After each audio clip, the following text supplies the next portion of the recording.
Boa noite a todos, né? É um prazer aí estar com vocês nesse momento, né?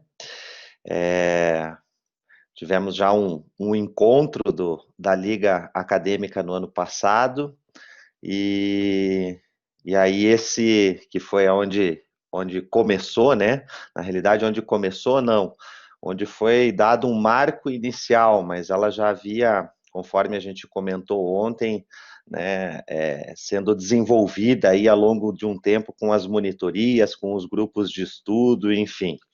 E aí hoje a gente comemora, né, essa reunião que a gente está fazendo aí, né?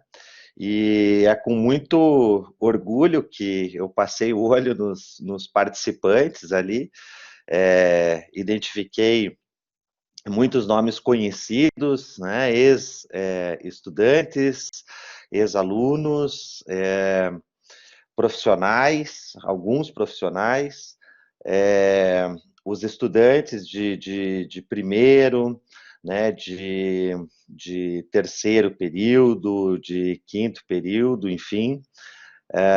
E aí, assim, gostaria de deixar, inclusive, bem à vontade, né?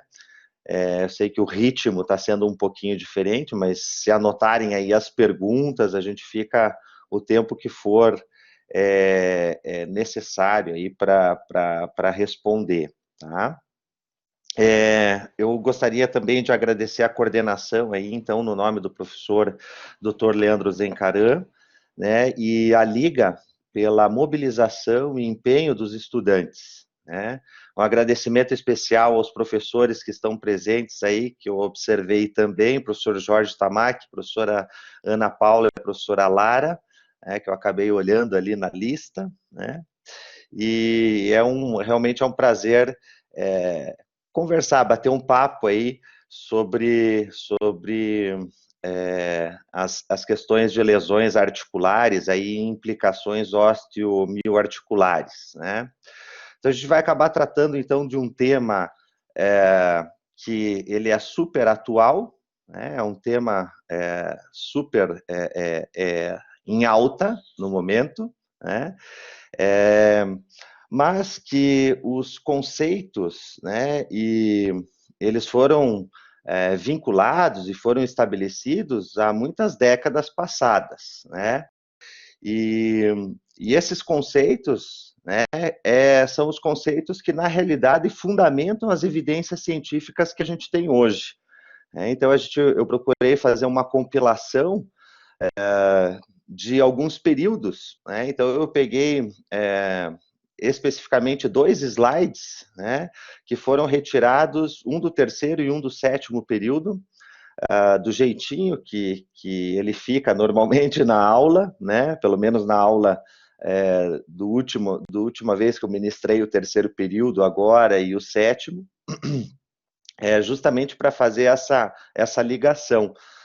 E, obviamente, que é para deixar o pessoal confortável, né, também do pessoal do primeiro período, e aí começar a abrir essa ideia, né, de ser um ligante, né, que tanto o estudante do primeiro quanto do sétimo, os profissionais, eles podem estar vinculados à liga, né?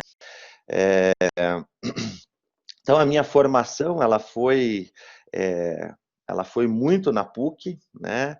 Então, a minha graduação, né, eu terminei em 2001, né, graduei em 2001. Depois eu fiz uma pós-graduação em traumatortopedia no CBS, depois um mestrado igual a Gabriele fez, em tecnologia em saúde, e eu ainda sou sócio da Sociedade Nacional de Fisioterapia Esportiva e Atividade Física e especialista profissional em fisioterapia esportiva, né? Em torno aí de 10 anos aproximadamente, eu acabei trabalhando como, um pouco mais de 10 anos, tá? Acabei trabalhando como fisioterapeuta, então eu entrei em 2002 como fisioterapeuta da clínica e lá eu fiquei responsável pelo centro de dinamometria isocinética e depois baropodometria. Na época a gente não tinha o baropodômetro, ele foi adquirido um tempo depois, inclusive pelo o professor Jorge ajudou nessa questão, pois ele fazia o doutorado dele e tinha vínculo com avaliações de baropodometria, né? E aí a gente acabou estudando um pouquinho sobre isso, mas não só o foco central foi muito mais a avaliação isocinética e o tratamento isocinético por bastante tempo, né? E a ideia de falar sobre um tema, sobre esse tema, né, disfunções articulares, aí, ela vem em função de uma desconstrução, né, a gente falou nisso ontem, né, de uma desconstrução de algo que eu acreditava muito, né, então, durante esses 10 anos aí de profissão e trabalhando junto à dinamometria isocinética, com um recurso, né, padrão ouro na avaliação de força muscular, tendo muito resultado com atendimentos que eu atendi com o próprio dinamômetro isocinético, eu, depois de um certo período, eu comecei a acreditar que quase todas as disfunções, elas poderiam ser tratadas através, né, ou por meio do fortalecimento muscular, né? E assim eu fiz por muito tempo, né? Então eu trabalhei muito com isso.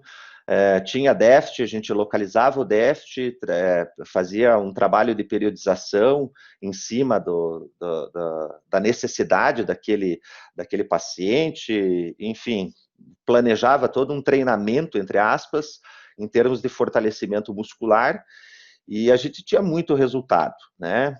Os pacientes, eles melhoravam de uma forma rápida, porque o foco, né, era nesse planejamento em termos de força, e a gente observava na época que poucos fisioterapeutas, eles trabalhavam com esse foco, né, determinando exatamente qual a necessidade daquele paciente e principalmente planejando os exercícios de fortalecimento muscular. Entretanto, né, alguns desses pacientes atendidos, eles apresentavam recidivas, eles apresentavam retorno do problema, né, do mesmo problema que ele acabou nos procurando, né? A grande maioria dos pacientes que a gente atendeu lá, eles, com o trabalho de fortalecimento, a gente conseguiu ter sucesso, êxito, né? Fazendo com que jogadores, como parte, né, desse processo de recuperação cinético-funcional, voltassem para campo. Nós passamos uma época grande atendendo muitos pacientes com pubeite, com osteite púbica, esses pacientes, inclusive pacientes que jogavam fora do Brasil, alguns de Curitiba que jogavam na Itália e aí faziam uma pré-temporada em julho, né, na época de férias, eles vinham se tratar e a gente conseguia, num curto tempo, a gente conseguia ter um excelente resultado, né? Mas eu comecei a me perguntar por que vários desses pacientes, eles não tinham a recuperação completa, né? Qual era o motivo disso, né? Por que eles não recuperavam, né? E isso era algo que me incomodava muito, né? Me incomodava bastante, porque eu não entendia, dentro daquele plano estava sendo tudo muito bem organizado, o que estava acontecendo que eu estava, né, errando, aqueles pacientes voltavam a apresentar fraquezas musculares, apesar de o exame isocinético mostrar que eles estavam equilibrados, passava um período, eles voltavam com um problema, e essa disfunção já começava a desequilibrar determinada articulação, e esse desequilíbrio da articulação, provavelmente era isso, né? Trazia complicações em relação a decréscimos da força muscular e da estabilidade articular. E eu comecei a ficar muito encucado com isso e comecei a desconstruir alguns conceitos que estavam muito bem definidos na minha cabeça, que era o que eu falei para vocês, que o segredo estava no fortalecimento muscular, né? Acredito que muito esteja dentro da ideia, e a evidência acaba mostrando isso, mas a evidência ela é limitada também, né? Porque os estudos eles mostram num curto período, eles não avaliam, a maior parte deles acaba não estudando, não fazendo avaliações follow-up, que são aqueles pacientes que são reavaliados meses, anos depois. Então a gente não tem essa segurança, né? Baseada numa evidência científica que o paciente acabou melhorando um dia, uma semana após receber determinados atendimentos. E isso principalmente acabava me encucando muito, né? Muito do que a gente vai falar hoje, né, tem uma relação direta com o que o Adonai, né, o fisioterapeuta Adonai comentou ontem sobre a questão isocinética, muito do que a própria Gabriele comentou agora na excelente palestra sobre cinemetria, bastante complexo o tema, ela falou sobre goniometria, né, sobre a avaliação, então, da amplitude articular, então a gente vai acabar falando um pouquinho sobre isso, e eu reitero, né, e reafirmo o que está lá o que o fisioterapeuta Adonai colocou e o que fizeram, né, o postzinho lá que está lá no Instagram, que a avaliação determina uma profissão, né? Então a gente pode ter os melhores recursos, entretanto existe algo da nossa avaliação que é muito pertinente do fisioterapeuta, né? E que é a avaliação através das mãos, né? Então a gente vai acabar comentando um pouquinho sobre isso também, o que vai vir a complementar, né, o que os profissionais que acabaram falando brilhantemente, né, relataram. Tá? Bom, considerações bem gerais aqui sobre as articulações, né? Então, a cápsula articular, né, alguns dados aqui importantes para que a gente tenha um entendimento aí, ele vem bastante relacionado com a anatomia, né? Ela é contínua com o periósteo, né? Então ela acaba sendo contínua com o nosso periósteo, isso é um dado importante, porque vai fazer correlação com a questão de inervação, tá? Ela é contínua com o tendão, e ainda, né, nós temos algo importante ainda, ela é inervada de acordo com a região e ligamento, né? Então, a região e ligamento. Além disso, o músculo ou os músculos que estão ao seu redor. E para isso, nós temos aí o que é chamada de lei de Hilton, né? A lei de Hilton, ela fala que os nervos que suprem a articulação, suprem os músculos que movem a articulação e pele que cobre suas inserções distais. Isso aqui é um dado anatômico extremamente importante e que o fisioterapeuta ele deve realmente prestar muito atenção nisso aqui, deve pensar, deve refletir sobre isso aqui, né? Quando a gente está tratando dessa lei, a gente consegue entender, inclusive, a questão do posicionamento, né? Então, quem inventou a gente, olha só como é que estruturou, né? Quando a gente pensa, por exemplo, numa cápsula articular a nível de quadril, né? Uma cápsula articular a nível de quadril e os ligamentos que estão ali a nível de quadril. Então, se a gente pensar nos ligamentos que estão ao redor do quadril, a gente vai lembrar de um ligamento chamado pubofemoral, a gente vai lembrar de um ligamento chamado iliofemoral, com os seus dois eixos, e ainda mais um ligamento chamado isquiofemoral, que é aquele que acaba sendo torcido, né, na região posterior, aí, dando um reforço bastante importante na cápsula articular. Muito bem, esses ligamentos, juntamente com a cápsula articular, e a cápsula articular, a gente poderia dividir ela por regiões, região anterior, região média, região lateral e região posterior. Tanto esses ligamentos quanto essa cápsula articular, ela é inervada, né, pelos mesmos músculos que são ou que transitam na sua região. Ou seja, quando eu falo da musculatura posterior, né, do quadril, da musculatura posterior do quadril, eu vou ter uma correlação com essa parte posterior da cápsula e com o ligamento isquiofemoral. Quando eu penso na musculatura adutora, nos adutores de quadril, vou pensar também nesse ligamento pubofemoral e com uma região medial da cápsula articular. E assim por diante. Então, se a gente for pensar isso a nível de ombro, eu vou encontrar algo muito parecido com isso, o cotovelo, enfim. Eu posso estabelecer essas correlações que a lei de Hilton ela trata. E aí fica claro, né, entender aí um conceito que a osteopatia acabou colocando com uma das leis que trata e que afirma que a estrutura determina a função. Né? Então, é de extrema importância o fisioterapeuta entender da estrutura, porque se ele não souber da estrutura, ele não chega na função. Eu posso ter uma função em desarmonia, mas se eu não entender da estrutura, eu não vou corrigir nada. Né? Eu não consigo corrigir nada. Então, quando a gente trata dessa forma, né, pensando, então, justamente nessa lei de Hilton, vejam só que interessante. Né? Então, quando eu faço uma abdução de quadril, né, o ligamento pubofemoral, ele acaba estirando, acaba esticando. Né?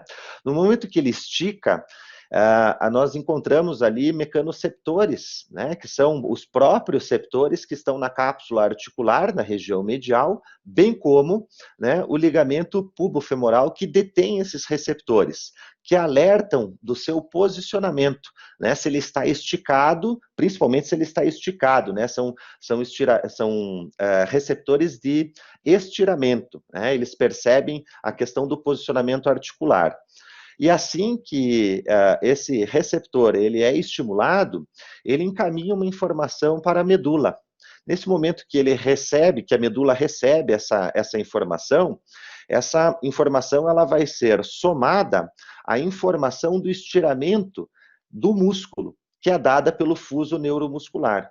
Né? Então, a informação que aquela cápsula está esticando, que aquele ligamento está esticando, está sendo somada com o esticar, com o estiramento do fuso neuromuscular. E aí o que acontece? Né? Acontece o reflexo, onde aquele músculo acaba contraindo para evitar, né, ou para controlar aquela abdução do quadril, por exemplo. Né? E assim a gente poderia falar na flexão do quadril, na extensão do quadril, de joelho e assim por diante. Né? Muito bem. Então, sabendo disso, né, quando a gente tem isso em mente, a gente já começa a entender algumas coisas. Né? O que será que acontece quando eu tenho um ligamento frouxo? Né? Será que ele vai fornecer o mesmo tipo de informação, né, que é necessária? Se eu tenho um determinado músculo que impede o movimento articular, será que aquele movimento artrocinemático ele vai ocorrer de uma maneira coerente, correta? Né? E aí a gente percebe que essas questões, elas, ao longo de uma vida, né, o corpo humano é submetido a diversos tipos de estresse ao longo de uma vida, onde o corpo de todos que estão aqui nesse simpósio, ele com certeza ele está adaptado. Né? Então, hoje, você pode ter, de repente não tem nenhuma dor localizada em nenhuma articulação, você não tem, é difícil isso acontecer, né? Mas vamos lá, nenhum ponto gatilho, você não tem nenhum ponto de tensão em músculo, você está livre, vamos dizer assim, de tudo isso. Mas se a gente fosse fazer uma avaliação mais minuciosa, é muito possível que nós encontrássemos diversas regiões adaptadas, né? Que elas estão uma fáscia, um ligamento está um pouquinho mais tenso, outro está um pouquinho mais frouxo, né, para tentar compensar uma falta de mobilidade, uma cicatriz que foi estabelecida em algum momento da sua vida.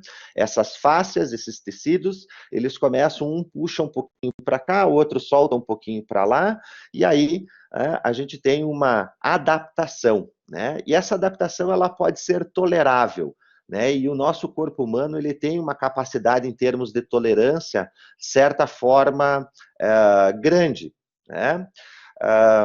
Essa adaptação, ela pode chegar a um momento onde vários traumas eles se somam, e a fáscia, aquela tensão naquele determinado ligamento, aquela falta daquele movimento, não consegue mais ser adaptada por alguma outra parte do corpo, né?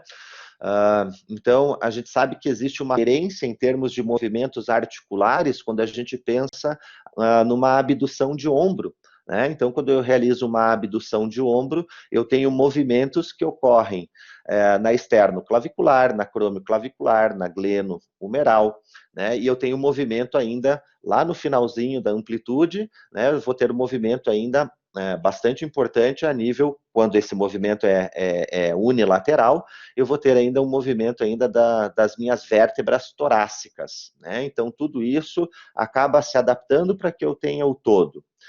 Então, muito bem. Então, se por um acaso eu tenho um trauma, eu sofro de um trauma, e determinada articulação, ela acaba perdendo a sua capacidade de deslizamento, muitas vezes, né, e vários de nós aqui temos algumas articulações com certos bloqueios articulares, eu acabo compensando com a articulação que está do lado, né, com a articulação circunvizinha, normalmente é a que está do lado. Então, se eu pensar que eu caí e em algum momento da minha vida, eu caí, apoiei a mão no chão e, de repente, eu provoquei aí um trauma, uma disfunção na articulação externo-clavicular, né? Essa disfunção ela pode estar sendo compensada por movimentos acima do normal, a nível da crônio-clavicular, a nível da glenohumeral, da própria escápulo-torácica, a falsa articulação, né? E inclusive da nossa coluna torácica. Ou seja, todas essas articulações, elas podem, né, tender aí a compensar a falta de mobilidade que em algum momento da minha vida eu gerei na minha externo-clavicular. E eu posso passar anos sem ter problema nenhum com isso.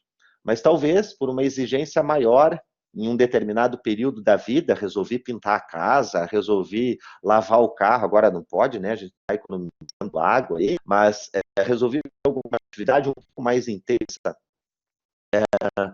Essa disfunção, né, ou a disfunção nessa região que está sendo mais exigida, pode começar a aparecer, né? Então, quando a gente fala sobre isso, né, eu estou me referindo a situações do tipo, por que será que tem tantos pintores, tem tantas pessoas que trabalham em call center, tantas pessoas que fazem determinados serviços mais pesados e não desenvolvem problemas, e por que existem outros que desenvolvem problemas? O que será que ele tem de diferente? Né? São N fatores, mas talvez alguns desses fatores podem ser essas adaptações que foram feitas aí, ou acabaram ocorrendo aí a nível de um determinado tempo, né? Essa adaptação ela pode não ser tolerável pelo corpo, né? Essa fáscia, esse tecido, essa amplitude de movimento em excesso, pode ser que num momento o corpo ele não consiga mais adaptar. E aí começa a ser não tolerável. Aí sim eu tenho uma compensação, né? Então o meu corpo está compensando aquilo, ele não está mais adaptado. E aí é algo que é intolerável. Aí as dores começam a aparecer, né? Os desequilíbrios começam a aparecer e assim por diante, né? Hoje é inconcebível a gente falar em avaliação, né, de ombro e não pensar nesse conjunto de articulações, né? A gente não pode esquecer todo esse conjunto de articulações. Ah, mas o meu paciente ele tem um problema no supraespinhal. Muito bem, o problema no supraespinhal dele pode ser uma disfunção em qualquer uma dessas articulações que provoca né, determinadas alterações biomecânicas que comprometem o posicionamento a nível, por exemplo, da glenohumeral desse paciente e que favorecem um impacto subacromial. Né? É inconcebível que o fisioterapeuta não avalie a região cervical. Então, existem dados de evidência científica confiável que demonstram que 50% dos problemas de ombro, não é do supraespinhal, é 50% dos problemas de ombro, eles vêm da região cervical. Ou seja, se numa avaliação o fisioterapeuta, ele vem com um diagnóstico clínico, ele recebe que o paciente vem com um problema no supraespinhal, ele tem uma ressonância nuclear magnética lá com problema no supraespinhal, mostrando inflamação, seja o que for. Se ele não avaliar a região cervical, ele tem 50% de chance de acertar. E os outros 50% de errar. Ou seja, 50-50 é muito ruim. É um índice, péssimo. Então, o fisioterapeuta não pode esquecer disso. E aí a gente pode pensar em lesões numa distância maior. E aí, cada vez mais, vem a frase que o Adonai, o fisioterapeuta Adonai, citou ontem. A avaliação determina uma profissão. Se eu não avalio de forma correta, eu vou ficar tratando aquela glenohumeral ad eterno.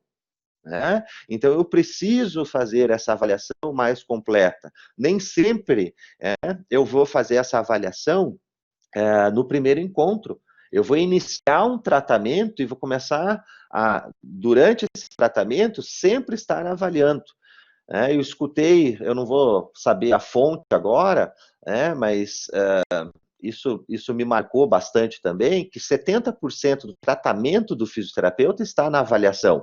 70% do tempo gasto deveria ser na avaliação e os outros 30% no tratamento. Para saber muito bem aonde esse paciente precisa chegar e o que ele precisa melhorar. Não é com 1000 sessões, 1000 atendimentos, que a gente vai melhorar esse paciente.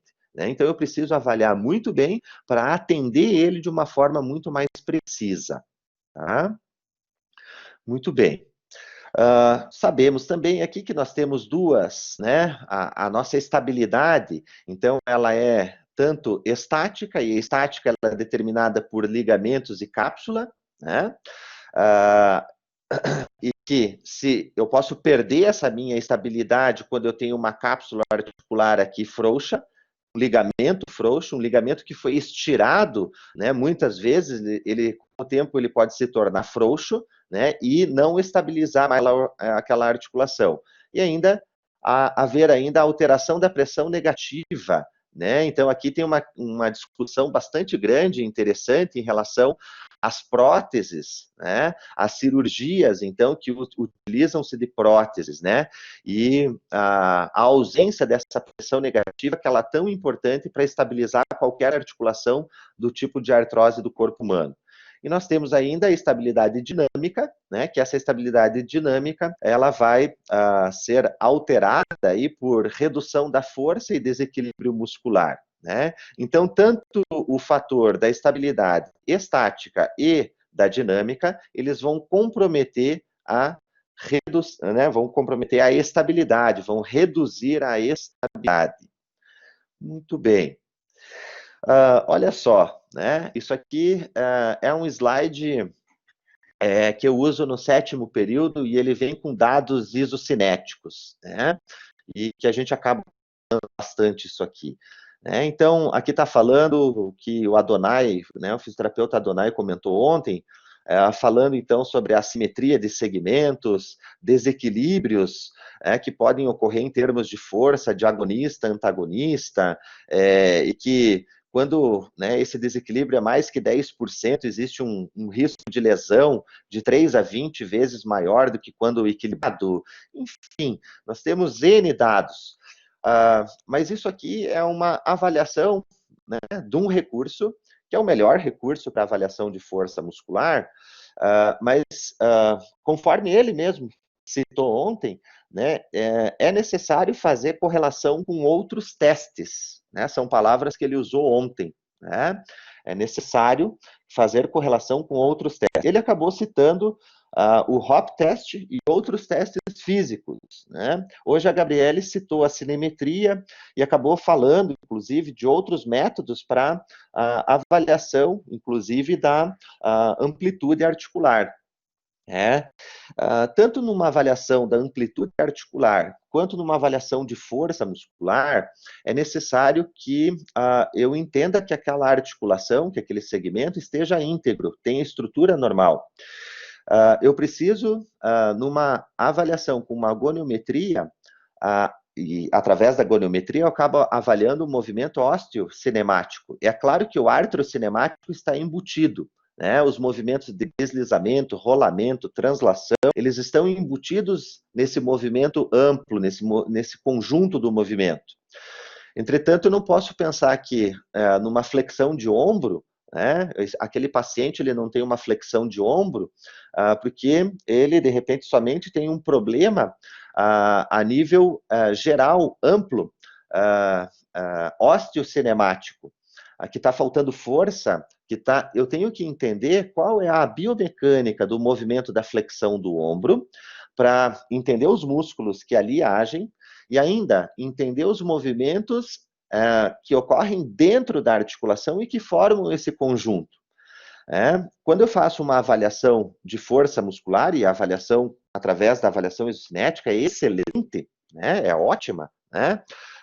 O que adianta eu fazer uma avaliação isocinética se a inervação ela pode estar comprometida? Então eu vou testar, né, o equilíbrio que foi falado muito ontem entre os flexores e os extensores de joelho. Eu penso a nível dos isquiotibiais, por exemplo, como de repente um músculo que possivelmente esteja fraco, né? Mas quando eu penso lá nos isquiotibiais, de repente, né, aqueles flexores lá, eles estão sendo submetidos aí a uma compressão nervosa, né? Então, o nervo ciático está sendo comprimido em alguma das suas regiões, e aí o estímulo daquele nervo para aquele músculo, ele não está ocorrendo de uma forma adequada. E o paciente, muitas vezes, ele não tem e às vezes ele não sente absolutamente nada, né? Ele não está sentindo que a sua inervação está sendo comprimida. E a gente faz uma avaliação isocinética, e aí, nessa avaliação isocinética, é óbvio que vai aparecer falta de força. Eu posso até estimular com ganho de força, aumentar a força dele através do fortalecimento, seja com musculação, seja com exercício contrarresistido, seja com a própria isocinético. Mas vai chegar no final, a gente vai estar equilibrado, mas o fator que fez com que ele diminuísse, com que ele reduzisse a força, ele não foi sanado. E esse paciente vai voltar a enfraquecer. E eu estou falando aqui, por exemplo, de um espasmo no piriforme, de uma, não vou nem falar uma hérnia, né, mas uma síndrome compressiva, né, a nível de forame intervertebral, não precisa ser uma herniação. A gente sabe que as disfunções articulares a nível vertebral, elas provocam, ou elas podem provocar edema, né, na fáscia que recobre o forame intervertebral, e esse ser o fator que comprime o nervo. No momento que eu tenho a compressão da raiz nervosa ou do nervo, eu vou ter toda uma alteração fisiológica do funcionamento daquela inervação, né? E aí, a gente fala, então, dos movimentos artrocinemáticos, voltando, pensando, então, nessa alteração da artrocinemática, eu preciso ter um diagnóstico. Como é que será que eu faço o diagnóstico de uma alteração artrocinemática? Talvez a primeira forma seja, sim, avaliar através da goniometria, né? De uma cinemetria. Mas quando eu percebo que existe diferença, eu parto lá para aqueles testes, né, de flexibilidade ativa e passiva. Então ele faz o movimento sozinho e passivamente, será que vai ou não vai? Eu, através da movimentação passiva, eu tenho que ter a sensação final do movimento, isso é muito importante. Então eu vou lá naquela articulação e movo ela passivamente até o final, e eu tenho que desenvolver isso, e a gente desenvolve isso com o tempo, tá? E ele vai além da graduação, posso garantir isso, tá? Não é na graduação que a gente consegue desenvolver toda essa sensibilidade, e eu consigo ter uma sensação do final daquele movimento. Como é que está terminando aquele movimento? Então, ele tem uma limitação na flexão de ombro, mas essa flexão de ombro parece que é duro esse final, é uma sensação de rígido no final, é uma sensação mole no final. Essa sensação que a gente tem na palpação, ela pode me ajudar muito a determinar qual é o tipo de tecido que está comprometendo. E aí eu posso direcionar melhor a minha avaliação para uma palpação em determinado músculo que, porventura, pode estar comprometendo a mobilidade daquela articulação e o movimento em geral. Eu posso estar à frente aí de um impacto que esteja ocorrendo em termos ósseos e que não deveria estar ocorrendo, por exemplo, ou por uma artrose, ou por a presença de osteófitos, enfim, alguma alteração anatômica, uma contratura, quem sabe, né? Ou ainda um mau posicionamento que está sendo gerado na própria articulação. Então, eu posso, através dessa sensação do final do movimento, identificar isso. E, além disso, existem testes que são extremamente importantes, que são os testes de mobilidade. Basicamente, esses testes de mobilidade, eles vão testar o deslizamento daquela articulação. Então, quando eu avalio, né, por exemplo, uma articulação externo-clavicular, eu quero saber se ela desliza para baixo essa articulação. Mas por que eu quero saber se ela desliza para baixo? Porque talvez esse meu paciente ele tenha um problema na abdução do ombro. Na abdução do ombro, a clavícula ela deve rolar para cima e deslizar para baixo. É uma relação côncavo-convexo. Côncavo, né, do segmento estático e convexo do segmento móvel. Então, se ela tem isso, se ela tem por função biomecânica, por estrutura fazer isso, deslizar, né, então ela rola para cima e desliza para baixo. Se ela tem isso, se eu deixar o paciente, de repente, numa posição neutra, colocar a mão sobre, né, a extremidade external da clavícula, empurrar ela para baixo e colocar o meu dedo sensitivo na parte de baixo, quem sabe eu sinta o deslizamento dessa extremidade external da clavícula bater no meu indicador, por exemplo. Né? Então a clavícula dele está descendo até lá embaixo. Se eu conseguir identificar isso, é possível que tenha mobilidade, comparo com o outro lado, que de repente é o lado que tem restrição. E daí, porventura, eu identifico, nossa, essa aqui não desce. Então, talvez eu esteja à frente de uma articulação que está em disfunção. E assim eu posso avaliar a vértebra, assim eu posso avaliar a glenumeral, assim eu posso avaliar diversas articulações, né, com testes de mobilidade. E aí talvez eu deva seguir por um determinado tratamento, né? E aí o Menel, lá em 1949, ele já afirma que uma amplitude de movimento total e ativa, né, ela é dependente de movimentos artrocinemáticos, e que a restrição, então, desses movimentos é que vai reduzir aí o movimento osteocinemático. Então, além da goniometria, eu preciso entender se a artrocinemática ela está de acordo. Tá? Muito bem. Aqui, né, foi algo que a gente acabou falando na sequência, naquela parte introdutória, né? Então, eu tenho lá uma alteração do pH do nervo, né? Quando eu tenho uma alteração do pH do nervo, eu vou ter uma modificação da condutibilidade nervosa. E por qual motivo eu tenho isso? Por compressão em alguma região do trajeto nervoso que a gente já comentou. Então, se eu pegar, por exemplo, a nível do plexo braquial, o plexo braquial ele pode ser comprimido nas raízes que formam, que a gente falou, então, na questão do forame intervertebral, ele pode ser comprimido entre o escaleno anterior e o escaleno médio, então, músculo, né, comprimindo, um paciente bronquítico, asmático, que tem crises, que contrai muito essa musculatura, que tem muita tensão a nível de pescoço, pode ter compressão do plexo braquial e alterar toda a dinâmica dos músculos que vão estar do plexo braquial para baixo, né? Da compressão para baixo, em direção à extremidade. Eu posso ter uma compressão desse plexo braquial abaixo da clavícula, a clavícula não tem movimento adequado, ela está mal posicionada, a própria clavícula pode gerar uma compressão a nível de plexo, existem algumas raízes que são mais comuns aí de afetar, mas isso não vem ao caso. A gente tem uma outra região do plexo braquial que ele passa por trás do músculo peitoral menor, então encurtamentos grandes do músculo peitoral menor podem comprimir o plexo braquial, e aí a gente pode partir para os nervos já.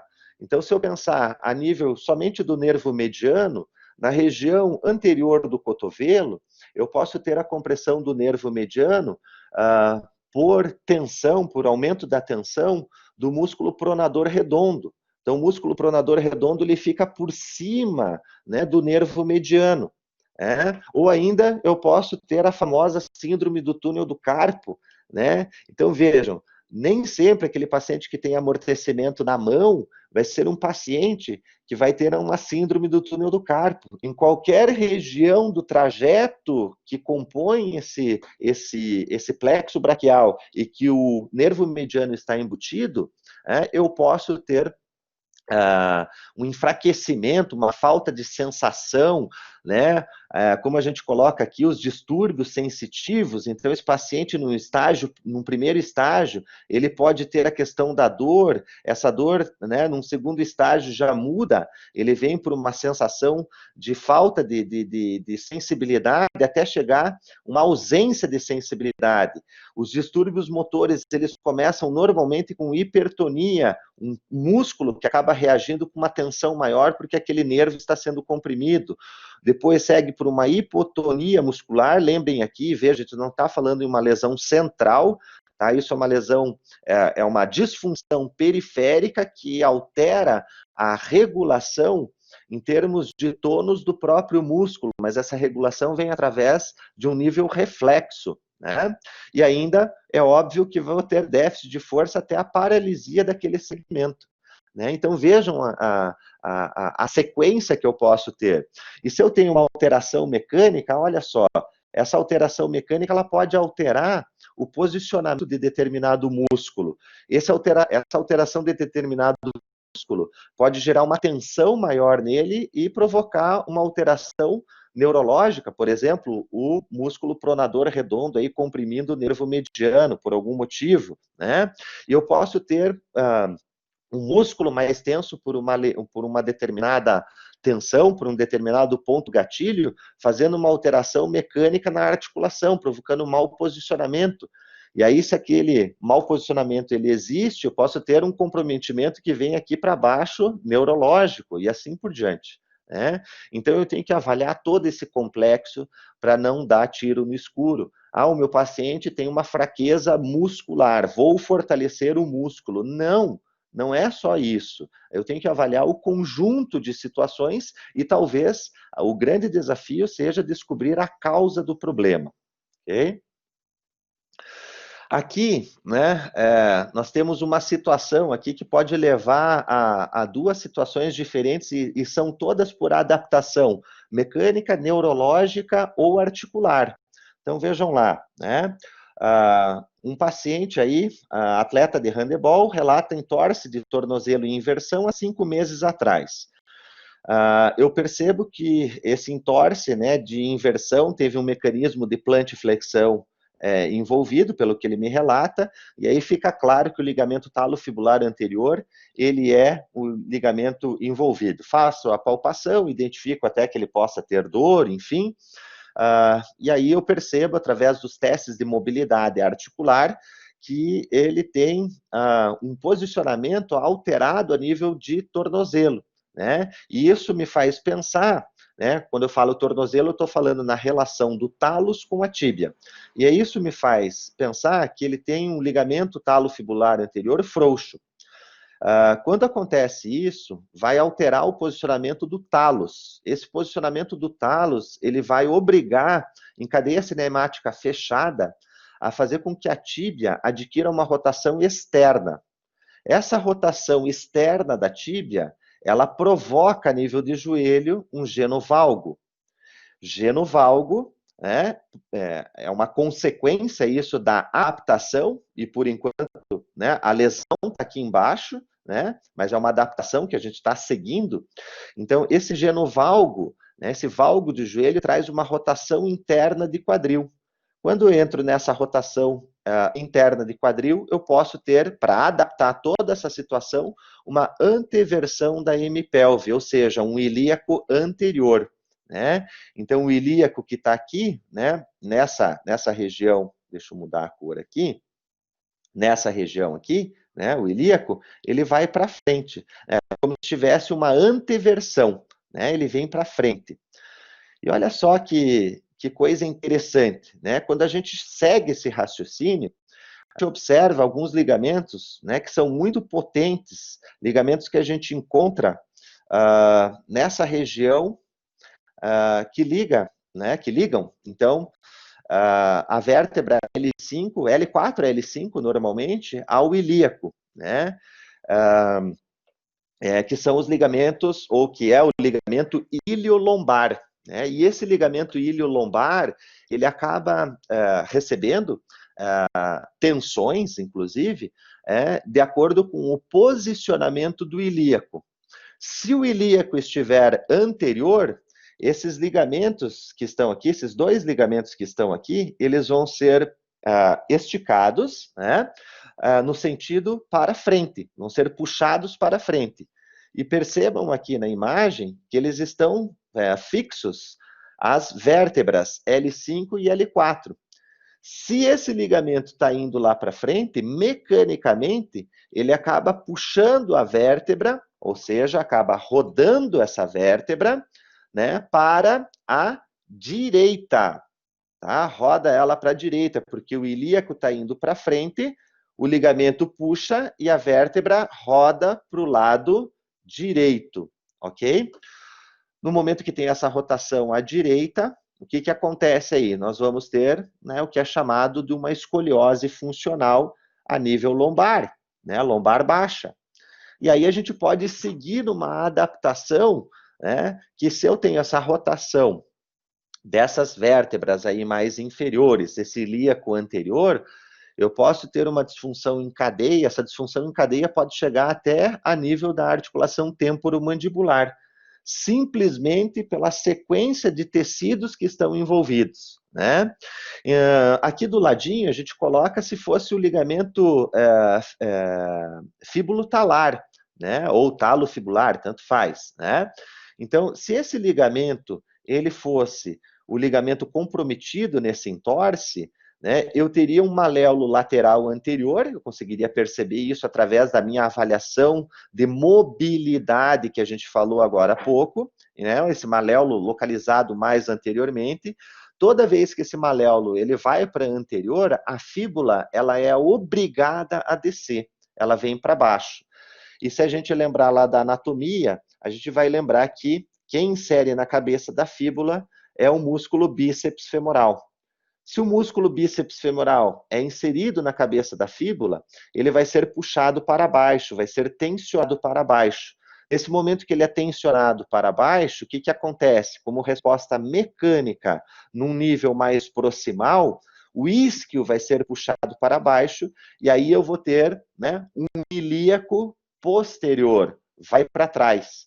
E no momento que esse ilíaco vai para trás, o que acontece com a vértebra? Ela roda para o mesmo lado do ilíaco posterior. Então, se eu tenho um ilíaco esquerdo posterior, a vértebra ela acaba rodando para o lado esquerdo, diferente do caso anterior. E tudo isso, né, tem como a gente avaliar, né? E quando a gente avalia isso e começa a descobrir essas coisas, começa a ficar muito mais interessante, porque eu começo a descobrir da onde está vindo o problema. E quando eu penso, por exemplo, nesses ligamentos desse complexo, muitos desses ligamentos são inervados por raiz, por exemplo, de L5, S1, que são raízes dos isquiotibiais, por exemplo.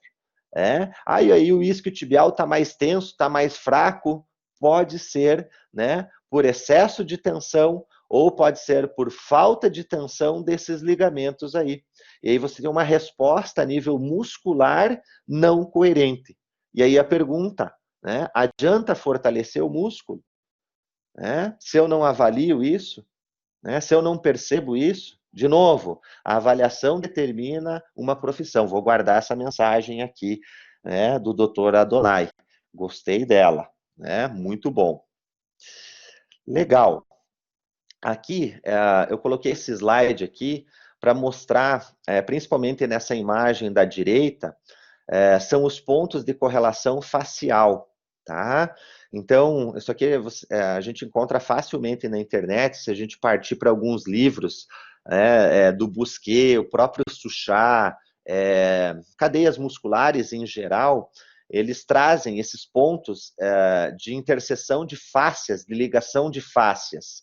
Esses pontos que eles estão aqui em azulzinho, todos eles são de correlação de fáscias. E aí a gente pode ir até lá em cima, a região do crânio.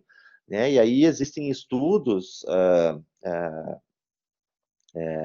que vinculam, né, as questões de tensão de dura mater com dor de cabeça, mas a gente sabe que a dura mater ela tem uma inserção no sacro, então até talvez um problema, né, do sacro ilíaco, né, possa desenvolver um problema a nível de dor de cabeça, de uma cefaleia por tensões que são fornecidas à dura mater, por exemplo, né?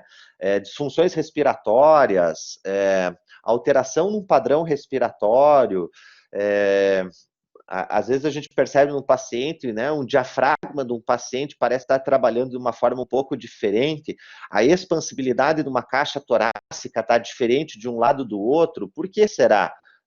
Será que esse paciente exclusivamente ele tem, sei lá, uma pneumonia, não sei, né, um tumor em alguma parte do pulmão e é isso que está ocasionando tudo isso? Ou será que ele tem uma disfunção próxima, de repente, a uma vértebra torácica que não tem uma mobilidade adequada, que provoca uma alteração na dinâmica de determinada costela, e isso faz com que ele tenha... Então, eu preciso realmente avaliar todo esse conjunto, né? Essa era a ideia aí principal dessas imagens aí. Essa última imagem, essa imagem que está no lado esquerdo de vocês, né, ela trata da questão do diafragma e da interação do diafragma com pleuras, né? Então, com a pleura parietal. Então, um diafragma que esteja alterado, por exemplo, no seu ponto de origem, né, que a gente sabe dos pilares diafragmáticos, então, se eles estiverem alterados, e a gente está falando a nível lombar, por exemplo, com uma vértebra mal posicionada, provavelmente esse ponto de origem vai estar sendo alterado e pode provocar uma alteração à distância através do tensionamento do próprio diafragma com a pleura parietal e tensões, por exemplo, de ligamentos vértebro-torácicos e assim por diante. Né? Muito bem. Deixa eu ver aqui que eu anotei isso aqui. As referências que eu utilizei, pessoal, para falar isso, tá? Nos primeiros slides, tá? No slide 2, 5 e 6, que era sobre considerações gerais, aquela questão sobre estabilidade, essas informações, a maior parte delas a gente encontra nesses artigos que eu coloquei aqui, tá? Tem artigos aí, você vê artigos da década de 90, 2000, 2005. Na sequência aqui tem uma revisão bem interessante, esse artigo 2019 aqui, esse primeiro que está aqui, ele está disponível no PubMed, gratuito, tá? Para acessar, ele é free, bem legal aqui, fala sobre a questão da sacroilíaca aí, bem bacana mesmo, dando toda uma abordagem anatômica bem interessante. A gente acabou falando um pouquinho dessa síndrome de double crush aqui, só não falou no nome, mas são locais de compressão, e o double são 2 locais de compressão, tá? E aqui mais um que fala dessa anatomia, e ele acaba trazendo um pouquinho essa questão do conceito dos ligamentos que a gente falou, ligamento ilho-femoral, ilho-femoral não, ilho-lombar, que a gente falou agora há pouco, tá? Fora isso, né, Cinesiologia Clínica de Brunstrom, né, bastante legal esse livro, bem interessante. Ramil e Knudsen, que a Gabriele citou, muito bom de biomecânica. E sem dúvida quem talvez, né, quem motivou muito, inclusive, para essa liga, né, ela ativa, né, foi aí o Capandi, né, que no ano que a nossa liga iniciou, ele veio a falecer, né? Então ele acabou motivando bastante pela complexidade, pela maneira com que ele aborda, né, todo esse estudo que fundamental, né, estudos de abordagem cirúrgica, por exemplo, trazem como referência Capandi, né, tamanha descrição que ele acaba fazendo, né? Bom, gostaria também aproveitar aqui para agradecer, né, o convite mais uma vez e aos ligantes, né, Karina, Luana, o Dr. Rafael, que aqui está também, profissional, Stephanie, Arthur, Nathalie, Antônio, Rafael Frachino, Gabriel e ao Dr. Leandro Zencaran, né? Eu agradeço por fazer parte desse time, né? E aguardamos, acho que todos nós aguardamos aí, que assim que possível, novos integrantes venham a compor aí o grupo, né? E inclusive participar do nosso grupo WhatsApp, né? Para a gente dar risadas e discutir aí diversos assuntos. Ok? Fico à disposição para perguntas. E era essa a mensagem. Consegui, inclusive, não passar muito, né? 8 minutos. Desculpa pelo atraso. Primeiramente, professor, parabéns aí pela palestra, sensacional. É muito bom ter esse contato com você e que você faça parte da nossa liga, né? Na verdade, é a gente que tem o privilégio de ter dois professores com pensamento tão interessante assim, fazendo parte, né? Então, de novo, parabéns pela aula, foi muito clara, esclarecedora. E vamos lá para as perguntas então, né? A primeira aqui é esse pensamento sobre o paciente piorar ou regredir após o término da intervenção não está mais ligado a critérios de alta mais definidos? Mal definidos? Acho que não, porque os critérios de alta, ele está muito mais ligado à falta da capacidade em avaliar o paciente. E eu falo isso, a minha falta de capacidade de avaliar o paciente, principalmente nessa época, tá? Apesar de avaliar o paciente no máximo do critério que a gente tem e acaba estudando, investigando, e às vezes ficando muito, e talvez isso seja uma solução, mas também ela não pode ser a limitação, né? A gente fica atrelado, e eu era muito atrelado à evidência científica, né? Tudo tinha que estar baseado em evidência científica. E a gente vê que o paciente não é evidência científica, o paciente difere um do outro, né? E a gente tem que saber associar essas duas coisas. A gente tem que associar o que há de melhor, em termos de evidência científica, com o que o paciente tem, porque o que há de evidência científica não é o seu paciente, né? Então, os critérios de alta, você pode pegar os melhores critérios de alta, os questionários validados, a avaliação em termos de força, de agilidade, do que for. Os testes se mostravam, né, sem problema nenhum. E a falha, a total falha, foi por não ter palpado, foi por não ter avaliado a amplitude da articulação, né, a artrocinemática com a mão, palpado corretamente o músculo para sentir se ele tem mais ou menos tensão. É isso que faltou. O básico. É o básico. O arroz com feijão, né? O arroz com feijão. Isso que você falou vai muito da minha filosofia na fisioterapia, né? Que é a prática baseada em evidência, são os 3 pilares lá, que é a evidência, que tem um papel importante, não dá para dizer que não, e é realmente isso, o paciente, a preferência do paciente e a expertise do profissional, o profissional saber adaptar aquilo, né? Então, não dá para se prender a um pedaço de papel, né? A uma pesquisa, assim, só ficar quadrado naquilo. Então, E lá, ainda só complementando ainda, Gabriel, manda bala. né? o grande problema de a gente ter mais evidência científica sobre isso, que a gente acaba tratando, sobre essas disfunções de mobilidade e tal, é formação de grupos. Né? Como é que eu vou ter um grupo que, naquele grupo, ele esteja adaptado por tudo isso que a gente falou, pelo número de quedas que ele teve, cicatrizes que ele teve ao longo da vida dele, né? Sei lá quantos anos, dos traumas que ele sofreu, como é que eu vou ter o mesmo paciente para colocar num grupo? Então, o paciente é único, né? O paciente é único. Perfeito, complexo, né? É. Vamos lá.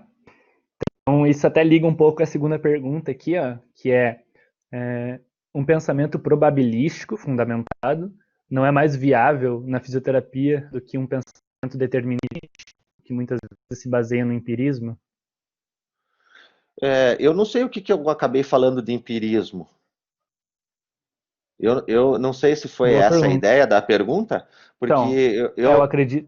Pode, eu pode não falar. sei a probabilidade de ele ter alguma coisa, né, do que algo que seja determinado. Eu acredito nessa primeira parte, em probabilidades, né, e nós descartamos probabilidades. Né? Então, eu começo lá com a minha avaliação através, né, de um questionário, de perguntas da anamnese que a gente acaba fazendo, e a gente parte, é uma lógica, né? A gente parte dali para uma. Eu posso fazer até a observação antes mesmo da anamnese, no momento que ele está entrando lá no atendimento, mas eu sigo normalmente, né, para uma inspeção, daí eu sigo para a palpação. Tudo isso eu estou somando. Né? E quando eu somo todas essas informações com os testes, enfim, eu começo a gerar probabilidades na minha cabeça. Né? Mas para gerar as probabilidades, eu preciso ter as determinações. Quais são as determinações? Né? Para esse tipo de paciente eu tenho isso, esse aquilo, isso, aquilo. Para ser essa disfunção é isso, isso, isso e isso, aquilo. E aí a gente acaba jogando nisso. A gente joga na probabilidade. Né? Então, eu descarto algumas coisas que não está determinado naquele paciente e aceito outras. E vou partindo cada vez para testes. Muitas vezes a gente fica com dúvidas ao final daquela avaliação. Puxa, eu não sei se esse paciente ele deve seguir, né, mais para um trabalho direcionado de mobilização daquela região, ou de uma mobilização neural, ou de um fortalecimento muscular, e o que a gente faz? Ataca com tudo. Né? Atacam com tudo, porque o nosso paciente também não pode esperar. Vou experimentar isso aqui, agora eu experimento isso. Então, dentro do rol que eu tenho, eu acabo atacando com tudo. Né? A gente acaba fazendo muito isso dentro da fisioterapia tradicional, vamos colocar assim. Né? Eu não sei se era bem essa Perfeito. pergunta, eu entendi assim. Eu também não sei, mas para mim ficou claro pensando na tua resposta aí, né? Uhum. Então, se a pessoa que mandou quiser mandar lá no link de perguntas novamente, se ficou claro ou não. Então, vamos lá para a próxima. Existem adaptações e compensações articulares ou musculares que podem ser benéficas para determinado esporte? Tem, né? Tem. Que podem melhorar a performance, inclusive. Né? Isso. Isso existe dentro do esporte, tem sim. Né? A gente pode perceber, inclusive, isso para cada modalidade, né? Ou para cada. Eu não estou dizendo que isso seja algo bom, tá? Mas talvez para a época que esse sujeito esteja, pode ser que sim. Então vamos no exagero da situação, no ginasta, né? A hiperextensão que eles têm, por exemplo, que pode estar atrelada às hiperextensões de ombro, etc., com mal posicionamentos articulares, pode estar atrelada. Não estou falando que é isso, pode ser as frouxidões que eles têm, tá? Elas consequentemente melhoram a qualidade do gesto. Né? Nem sempre, para um ginasta, é interessante ter um core muito bem fortalecido. Tá? Porque o core muito bem fortalecido de um ginasta, ele pode implicar em falta de mobilidade. Tá? E essa falta de mobilidade por excesso de estabilidade. Isso pode prejudicar a questão da performance dele. Né? Eu não estou dizendo que isso é bom, né? Eu estou dizendo que isso pode ser uma consequência. Inclusive, a gente não sabe, a gente fez alguns trabalhos com ginastas, e pelo menos de 5 trabalhos, a gente percebeu em 3 trabalhos, nos fortalecimentos básicos do core, com trabalho, né, daquela metodologia que a gente aprende o recrutamento da musculatura para exercícios mais complexos, pelo menos em 3 trabalhos, houve redução da osteocinemática, né, do conjunto do movimento que ele tinha, principalmente nas rotações a nível de coluna lombar. Tá? Modificou, diminuiu a rotação lombar. Rotação lombar associado com inclinação, que a gente tem, né, em leis aí de Freire, né, que acontece dessa forma, ela pode estar atrelada a, de repente, um salto, um parafuso, sei lá, né, modificado. Né? Não sei, a gente acabou não testando isso. Aí talvez seria interessante usar da expertise, por exemplo, da Gabriele, para avaliar o gesto, se houve ou não alteração. A gente não foi até aí, mas a gente, né, teve essa percepção, né, que talvez possa prejudicar, né? Mas a gente sabe que em algumas situações acaba melhorando, tá? Perfeito. Então as perguntas selecionadas foram essa. Essa aí última foi até interessante, né? Porque muitas vezes não é nem uma alteração, né? Mas é mais aquela pessoa que já nasceu com aquela capacidade, né? Aquela estrutura diferente, assim, que seja uma frouxidão ligamentar, por exemplo, e ela se destaca no esporte devido a isso. Também existe Sim, esse ponto de sim. vista, né? Quando a gente pensa numa mobilidade, por exemplo, de ombro de um arremessador do beisebol, né? Onde ele praticamente subluxa a articulação, né? E a velocidade que ele atinge, toda a potência da musculatura que tem, esse excesso de mobilidade é benéfico para ele, né? É benéfico, né? No futuro, não, mas durante a No carreira, sim. princípio ali, né? Então, Cássio, novamente queria agradecer a aula e a sua presença, você ter aceitado o nosso convite, foi um privilégio. E vamos tentar tornar nosso sonho real aí, né? Trazer os sonhos que todos da Liga têm em conjunto aí, que é o bem da fisioterapia. Isso aí. Então, agradecer a todos os outros palestrantes de ontem e de hoje, né, pela disponibilidade, por terem aparecido aí e contribuído de alguma maneira para o desenvolvimento de todos nós que estamos assistindo, né? E principalmente de vocês que estão assistindo, né? Porque isso foi feito para vocês. Então, novamente, o obrigado. Falo por toda a liga, eu acredito que todos estamos agradecidos pela grande quantidade de pessoas que estão aqui. Enfim, queria só lembrar 2 coisas. Primeira, que as palestras vão ser postadas no YouTube, no canal da Liga, então é LACCB PUC-PR, e assim que for postado a gente vai mandar um e-mail para vocês, e o certificado até o final da semana também vai chegar no e-mail de vocês. Então, novamente, muito obrigado e ficamos por aqui.